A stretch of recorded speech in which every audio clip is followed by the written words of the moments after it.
వాక్యం. ఈ వాక్యం ఆస్ట్రేలియా ఉన్న వాళ్ళని కలుపుతుంది, ఈ వాక్యం అమెరికా ఉన్న వాళ్ళని కలుపుతుంది, ఈ వాక్యం భూదిగ మండలంలో ఉన్న వాళ్ళని కలుపుతుంది, ఈ వాక్యం పరలోకంలో ఉన్న దేవుణ్ణి నిన్ను కూడా కలుపుతుంది. గుర్తుపెట్టుకో, వాక్యం ఇంకేమి లేదో. ఇక్కడ ఇదే చర్చ్ని ఒక 20 అంతస్తులు కట్టి ఏసీలు పెట్టి పెద్ద పెద్ద చైర్లు వేస్తే నువ్వు పరలోకానికి ఏమి వెళ్ళవు. అర్థమైందా నేను చెప్పింది? నీకున్న ఆర్గాన్స్ అన్నీ అమ్మేసి చర్చిలో కానుకిస్తే పరలోకానికి ఏమి వెళ్ళవు.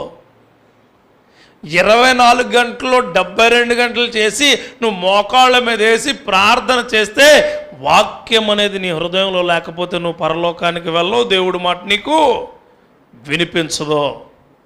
అందుకే చెప్తున్నాను వాక్యాన్ని, దేవుడి వాక్యాన్ని ఈ అంత్యకాల దినాల్లో, ఈ యొక్క చివరి కాల దినాల్లో ధ్యానము చేయటమే కాదు, గట్టిగా పట్టుకో.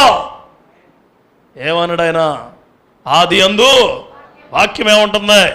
అది దేవుడే ఉంటుంది, అది దేవుని వద్దే ఉంటుంది. గుర్తుపెట్టుకోండి, నీ పుట్టుక వాక్య ప్రకారమే, బ్రతుకు వాక్య ప్రకారమే, నువ్వు చచ్చిపోయి చివరకు వెళ్ళింది కూడా వాక్య ప్రకారమే ఉండాలి.